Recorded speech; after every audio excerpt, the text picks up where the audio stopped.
All right, y'all, we back with another reaction. This one right here is the mom who hunted down 10 cartel members for killing daughter. Crazy title. I can only imagine what the story is. Let's get into it and let's react together. Reos, secuestradores, hubo una fuga masiva de reos, todos sabemos. Debido a en esa fuga masiva se fugan 2 reos de los secuestradores de mi hija.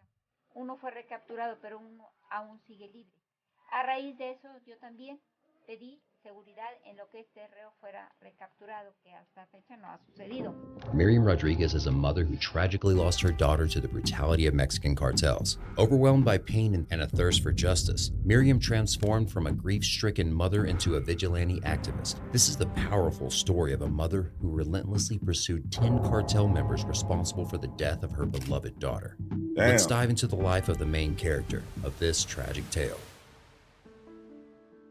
Miriam Elizabeth Rodriguez Martinez was born in 1960 in San Fernando, Tamaulipas, where she lived a seemingly ordinary life. However, due to the ongoing cartel turf wars and violent massacres, most of Miriam's family, including her son, had already relocated away from San Fernando. The city was undoubtedly a ticking time bomb. According to the New York Times, San Fernando lies alongside the Principal northbound route within the state of Tamaulipas, which leads to the United States. The area's vast network of dirt roads and scrubland provides an ideal pathway for drug smuggling activities. Between 2007 and 2012, Mexico experienced an inclining surge of violent occurrences that led to a 3 times increase in the number of murders. During this time, more than 60,000 lives were lost to violence, and countless civilians were either missing or forced to abandon their homes in fear of danger. The surge was encouraged by a significant increase in drug trafficking and the changes in government propositions to combat drug trafficking organizations. This situation highlights the difficulty that Mexico confronts in its battle with growing crime rates. Despite the anger, Miriam's 20-year-old daughter, Karen Alejandra Salinas Rodriguez, decided to stay in the city to finish her education and assist her mom with her business. Everything was as great as it could be. Unfortunately, tragedy hit the Rodriguez family. In 2012, Miriam's daughter Karen was abducted by the infamous Los Zetas cartel. Miriam and her family searched tirelessly for her daughter. The Zetas demanded the family pay a heavy ransom in exchange for their daughter's life. The term Los Zeta might sound familiar to you. You see, Los Zeta is a Mexican criminal organization based in Nuevo Laredo. The gang originated in the late 1990s when commandos of the Mexican army abandoned their ranks and started working as the enforcement arm of the Gulf Cartel.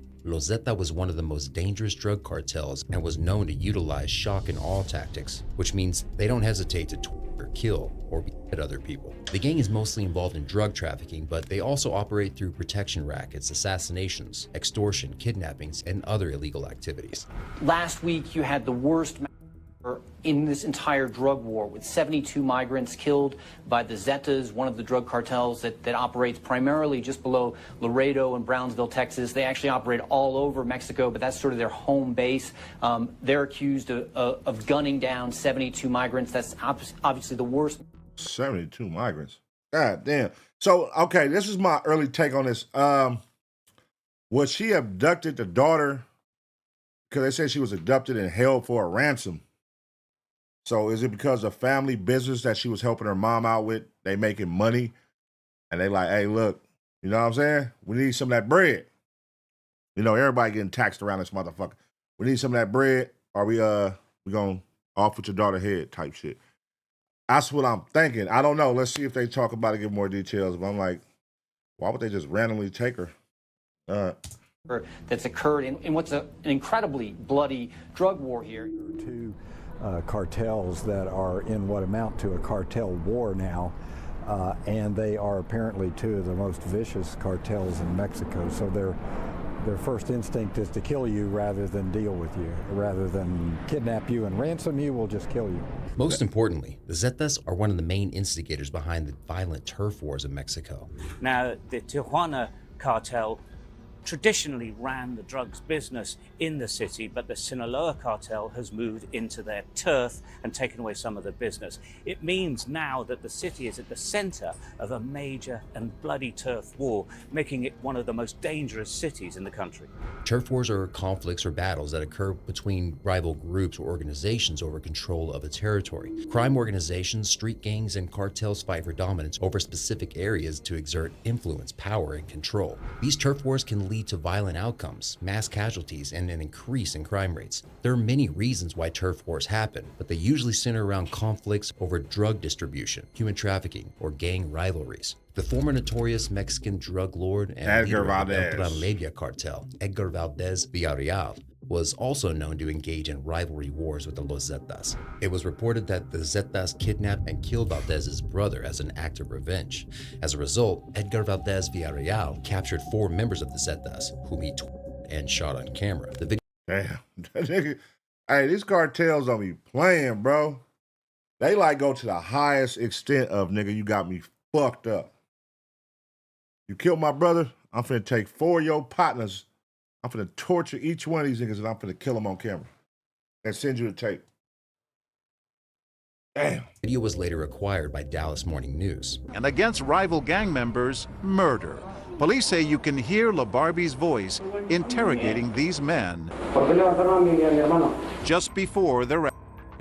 So, as you can see, these cartels and gang members aren't hesitant to abduct or even kill someone to get what they want. The issue of turf wars and gang violence has prevailed over the country of Mexico for years, and communities have been affected by the ongoing brutality. They pose significant threats to people's safety and security, and they also disrupt the efforts of law enforcement agencies tasked with countering organized crime and gang-related violence. Karen Rodriguez is one of many victims of this savagery. Through the cloud of tragedy loomed over the Rodriguez family, Miriam was determined to get her back. Mom said, I'm On a finna fateful ride. day in 2012, 20-year-old Karen Rodriguez was driving her truck through a rural area when 2 trucks encircled her. 2 men came at her with guns, dragging her from the car and into theirs. Later, the 2 men took her to the Rodriguez family home and tied her up. They were about to proceed with their ransom plan when a family friend dropped by and witnessed the scene, ruining the kidnappers' plans. At this point, the kidnappers decided to abduct both Karen and the family friend. After the kidnapping took place, Karen's family started receiving threats and ransom demands. Miriam and her family had no choice but to take out a loan from the bank to pay their daughter's ransom. Yes, a loan. Apparently, there have been so many kidnapping for ransom incidents in the city of San Fernando that the bank started issuing ransom loans. Miriam and her husband almost had no trouble receiving one. They were willing to pay as long as their daughter was safe. Miriam and her husband were told to drop the ransom money off at a local medical facility. Sound like they in on it. At a nearby cemetery for further instructions, but the couple was not contacted. Miriam refused to give up.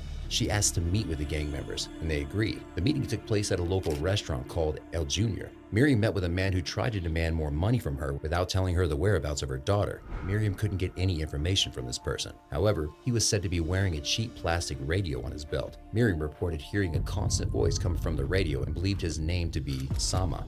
The man, Sama, stated that he didn't have Karen, but they could help Miriam locate her daughter for a fee. The challenges Miriam faced to locate her daughter's whereabouts became even more daunting. Desperately, Miriam agreed to pay the gang $2,000, but they still wouldn't The bank is in on it too, y'all. answer her calls. That's my take. Finally, when they did return the calls, the kidnappers asked for an extra $500. The family continued to wait, but Karen never returned. Miriam is now separated from her husband and living with her eldest daughter, Azalia. She knew at this point that Karen would not be returning. The heartbroken mother swore to keep searching until she tracked down every one of her daughter's kidnappers. Whoa. Let's go, mama. This is where Miriam's vigilante detective work begins. An important note to remember is that the reason Miriam had to go to such lengths to investigate her daughter's disappearance is because the police refused to do any work to help the Rodriguez's family. Miriam is more determined than ever to find these people who took her daughter away from her. And where better to begin than with Sama, the only member of the gang she met with. Remember that family friend who was abducted along with Karen? He was actually released shortly after his abduction because he wasn't worth anything to the kidnappers. Miriam managed to press him for the physical description of his captors, which was enough for Miriam to confirm that Sama was involved in her daughter's disappearance. In this day and age, almost everyone has a social media account. It's not hard to locate someone, even a notorious gangster. Miriam begins scouring the internet to try to locate the face of the man she met at the restaurant. Miriam spent hours and hours searching Karen's profile for the slightest hint of anything related to her kidnapping. While browsing on Facebook, she eventually stumbled upon a picture of a man who bore the resemblance to Sama. He was standing next to a woman dressed in an ice cream store uniform. After conducting a more thorough investigation, it was revealed that the uniform belonged to a store in Ciudad Victoria, which was nearly 2 hours away from her location. She immediately recognized him from their meeting at the El Junior restaurant. Miriam located the ice cream shop and began stalking the store on a regular basis. She found the woman employee from the picture and memorized her working hours. Oh my God, this is top tier shit. just the dedication alone to from when she started to right now. This ain't even a 10 people. She ain't even got to the 10 people yet. Just that type of dedication alone is crazy. That is a woman for you. And on top of her being a woman, that's a mother who's trying to avenge her daughter on top of that. So that is crazy. Like, damn. She put a whole connection together from a nigga she never even knew. Just from a description. Went through Facebook, Instagram, found this shit, stalked the place where he was at based on an apron that was on. That shit is crazy as hell. Shit, shout out to her. Miriam watched the woman employee during her shift and waited patiently for Sama to show up. Finally, when she spotted Sama coming into the store, Miriam waited to follow the couple home and recorded their address. This sounds really creepy and all, but I guess it's not that bad when the person you're stalking is the kidnapper and potential killer. Still, this information is good, but it's not enough to get the police involved. Miriam needs more information. She needs to get closer to these people. And in order to do that, she needs to go undercover.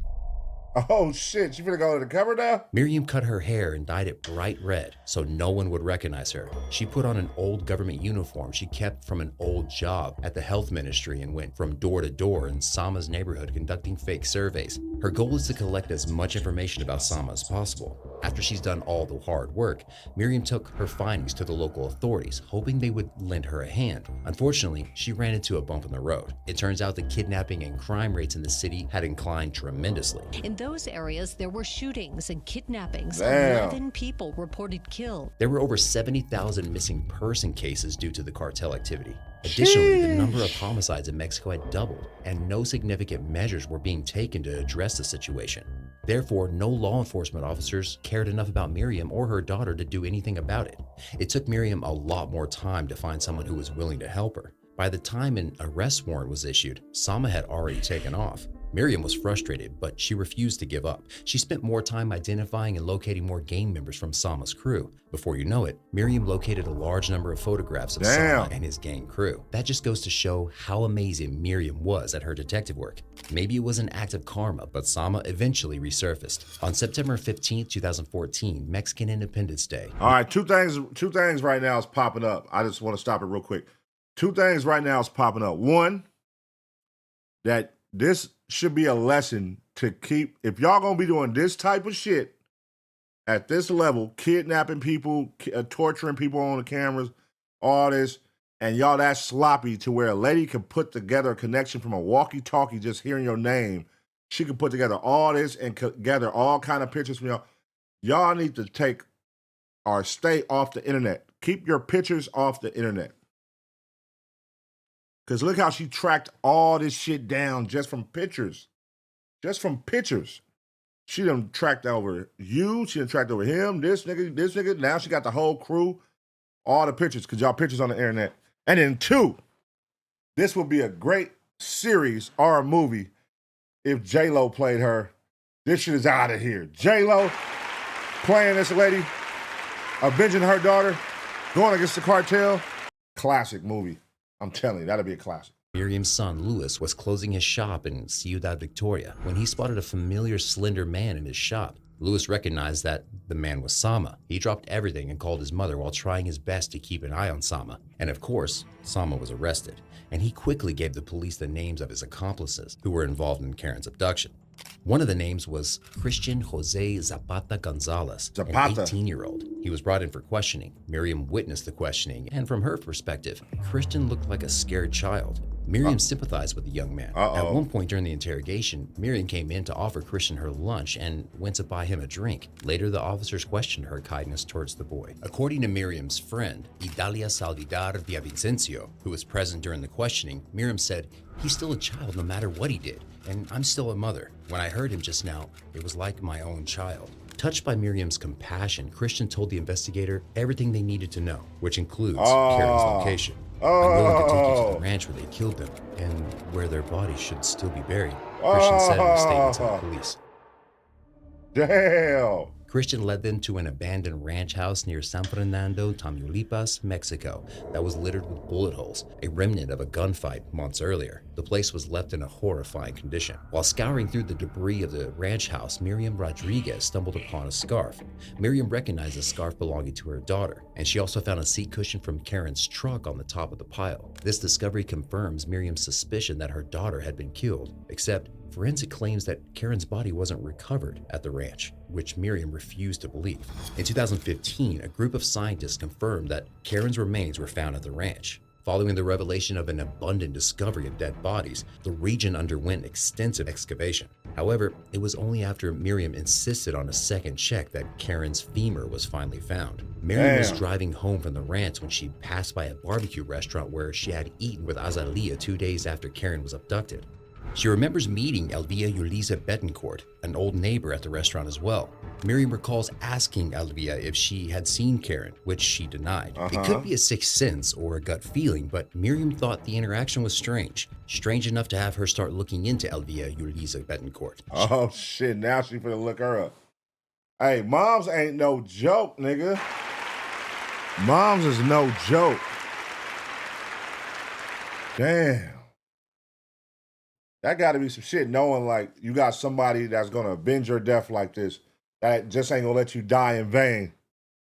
That's tight though. I ain't gonna lie. Like she going all out for her daughter, nigga. She's like cartel or not, I don't give a fuck. I'm finna take you niggas down, nigga. She own it. She thinks her neighbor could be an accomplice to Karen's kidnapping. Miriam started researching Elvia and found out that she was involved romantically with one of Karen's abductors, who was imprisoned at the time. Like what she did with Sama, Miriam started stalking the prison during visiting hours. She waited until Elvia showed up and had her arrested. It was later discovered that some of the ransom calls received by the Rodriguez family came from her home. Wow. Another point to Miriam for having a great sense of observation. Months passed and Miriam continued her research and evidence discovery work. Soon, Miriam ran across a man named Enrique Yoel Rubio Flores, who she recognized as one of the culprits behind her daughter's disappearance. The media called him a born-again Christian. Miriam traced Flores back to his hometown in Aldama and paid a visit to his grandmother. Miriam learned from Flores' grandmother that he attended church regularly, so she started attending mass at his church to observe it. Eventually, Miriam contacted the authorities about her findings, and they arrested Enrique Yoel Rubio Flores. Oh shit, moms is going crazy. Nigga, I need the time span on all this, because she is dedicating, like, she not just moving on impulse, she not just attacking as soon as she find them, she like walking them down for sure. Let me learn more about this person. Let me see what's going on with them. Let me find out what their daily routine is. Let me see where they're going. And then I'm gonna send in the people to arrest them. That shit is crazy. At the chapel. At the scene of the arrest, Flores' family begged Miriam for mercy, but she scoffed and stated, "Where was his compassion when they killed my daughter?" Yet these weren't Miriam's wildest investigations. At this point, Miriam Rodriguez is 56 years old and has been chasing down her daughter's killers for a few years. But she couldn't care less about herself. Miriam remains persistent. She refuses to back down until she brings all of her daughter's killers to justice. This time she had her eyes on a young florist. Miriam learned that this man used to be a florist before joining the cartel, and he's most likely returned to his old past to stay out of the law enforcement's way. After receiving an anonymous tip, Miriam located the man selling sunglasses near the United States and Mexico border. The man recognized her and ran away. Fortunately, Miriam came prepared. She ran after him, tackled him to the ground, and pointed a gun at him. Miriam did— Wait. That said moms is 56 years old. She ran and chased this nigga down and tackled him to the ground and then whipped out on kill. Wait, what? Detained the man for approximately an hour until the authorities arrived. Okay, so Miriam Rodriguez is not only doing police work at this point, she's doing James Bond work. This she a movie. Literally caught a criminal all on her own. This Miriam is a should have movie. been made an honorary detective at this point. Well, back to the story.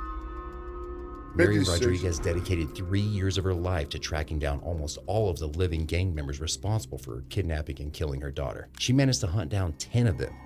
In her nonstop pursuit of justice, she adopted various cunning tactics, including dyeing and cutting her hair, obtaining fake IDs, and disguising as health workers and election officials. These methods allowed her to gain proximity to the gang's family members and associates. Though most of the time people would slam the door in her face, Miriam remains persistent. Miriam pieces together fragments of information, slowly investigating the men she sought. Her determination and investigation skills brought her widespread recognition in Mexico, but this newfound fame also exposed her to danger. As a powerless woman in her 50s challenging a prominent gang in the country, Miriam's openness about their crimes served as an inspiration to other families with missing children, encouraging them to stand up and fight rather than to hide in fear. However, this exposure made her vulnerable, attracting threats from those associated with the cartel. Recognizing the danger she faced, Miriam sought help from the Mexican government and requested protection. During an incident, some prisoners managed to escape from the same jail where her daughter's kidnappers were being held. La fuga de los reos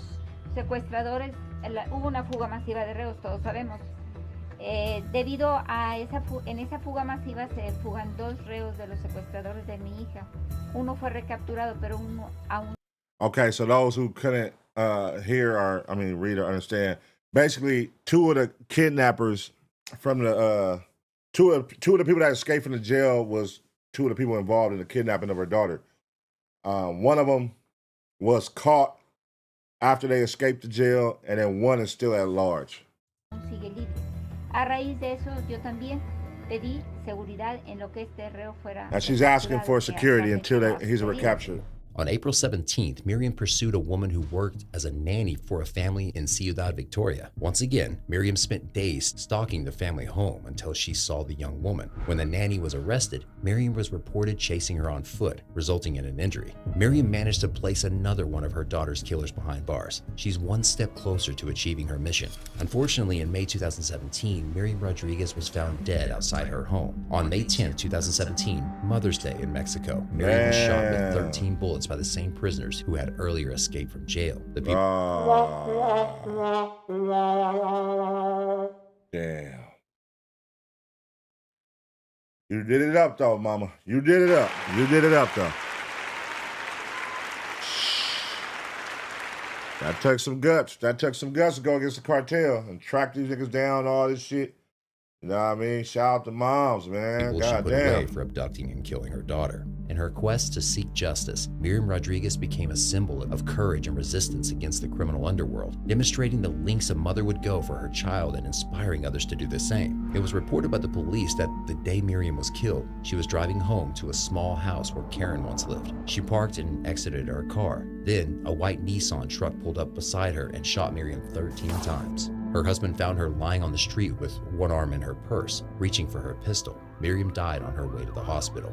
Miriam's death created turbulence across Mexico. Authorities scrambled to search for her killers. Shortly after her death, State's Governor Francisco Javier Garcia Cabeza de Vaca tweeted, "The government of Tamaulipas will not allow the death of Miriam Rodriguez to turn into yet another statistic. Hashtag no impunity." Clearly, those who put a hit out on Miriam were afraid of her vigilante activism. Miriam passed away, but her message remains untouched. Her son, Louis, desperately wants to find her mother's killers, but he's afraid of following in his mother's footsteps. Louis stated, "I won't make the same mistakes as my mom." Seeing the result of Miriam's pursuit, many people worry that on the night of it. Hold on. Fuck, I fucked up. Hold on. Hashtag no impunity. Clearly, those who put a hit out on Miriam were afraid of her vigilante activism. Miriam passed away, but her message remains untouched. Her son, Louis, desperately wants to find her mother's killers, but he's afraid of following in his mother's footsteps. Louis stated, "I won't make the same mistakes as my mom." Seeing the result of that nigga's a pussy. Come on, bro. Look what your mama just did. Your mama went all out, nigga, for your sister, nigga. That's selfish of you, brother. Like, now you gotta avenge your sister and your mama, nigga. You let some nigga shoot your mama up 13 times and you saying, no, I won't go out like she did. Unless you about to go on some gangster shit and go about it a whole different way. But I think you should move smart like your mom. Your mom was smart how she did it. I mean, it caught up to her after, 3 years, but hey, man, she did justice for her daughter, though. You know what I'm saying? Miriam's pursuit, many people worry they will suffer the consequences of the cartel's vengeance. Though, without a doubt, there are people who are actively pursuing justice in honor of Miriam. Miriam Rodriguez's story is a reminder of the risks and challenges faced by those who dare to confront powerful criminal organizations. Miriam is viewed as a hero in her hometown. She has a bronze plaque dedicated to her at the center square. Miriam's commitment to seeking justice for Karen did not end with her death. A month after her passing, authorities received a crucial tip from Miriam. leading to the arrest of an anonymous woman in Veracruz. The police pursued the mother as she attempted to escape San Fernando in a taxi with her son. Shockingly, it was revealed that Karen's captor had subjected her to severe beatings while suspending her from her wrists. Before her death, Miriam Rodriguez had established a group called Colectivo de Desaparecidos de San Fernando, the Vanished Collective, and their purpose was to help others find their missing relatives. Over 600 people had joined the group, but after Miriam's murder, membership in the group started to decline out of concern that they would be the cartel's next victim. Currently, the group is being led by Miriam's son, Luis. Since 2017, crime rates have accelerated in Mexico, and cartel violence has expanded rapidly. In 2020, the police chief, Omar Garcia, suffered 3 gunshot wounds by the Jalisco New Generation cartel. Additionally, the same group was responsible for committing a brutal massacre at the Drug Rehabilitation Center in Guanajuato, resulting in 26 deaths. It goes without saying that Miriam Rodriguez is not a woman of violence and vengeance. Although she sought justice for her daughter's death through excessive means, her actions stem from love, grief, and uprightness. Miriam fought for her daughter, Karen, until her last breath. Through her story, we hope to inspire people to stand up against injustice. But most importantly, we want everyone to protect themselves first. Miriam Rodriguez was an honorable hero. May she rest in peace, and may good faith come to her family. They have suffered great losses over the years. This may be the time for recovering and healing. All right. Shout out to moms, man. Shout out to moms. Shout out to moms. Okay, that was called The Mom Who Hunted Down 10 Cartel Members for Killing Daughter. Let me like that. Boom. That's on DeathDoor. Let me subscribe to that. DeathDoor. Y'all can check it out if y'all want to see without the reaction. That was a good one, man. Goddamn. Make some noise for moms, man. Moms went all out for her daughter, avenged her death until her dying day, and she wasn't done. She wasn't done. She caught 10 of them motherfuckers. That's crazy, nigga. Like, the tactics that she took, the dedication that she took, getting on Facebook, and it all starting with, like, just from pictures and making connections and pictures and shit. And hearing a name on a walkie-talkie, and her taking it all the way from just that to all the way to levels that she found these niggas' houses. She found the crews, all kind of motherfuckers, and took them down is crazy. That's crazy. That's dedication. I mean, shit, I would want that if that was my mother to avenge my death like that, shit. But her son is a buster. But I don't know. They say he was still running her program right now, so I don't know what they meant by that, where they was like, he wanted to choose a different route. You know what I'm saying? But I don't know. It comes across as some buster shit, like, compared to what she was doing for her daughter. And, like, now they done killed your mama, nigga. We would think you would pipe up, too. And I saw somebody say, he don't want to get shot. Like, nigga, shit, nigga. He could get on this gangster shit, too, nigga. He might got a crew of niggas. Put it together, man. Build you up a crew of niggas and go avenge your mother. Nigga, for your mother?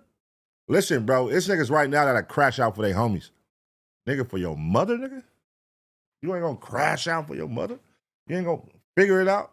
But yeah, man, let me know what y'all think in the comment section, man. Smash the like button. Let's keep these reactions going, man. And get ready for this next one coming up.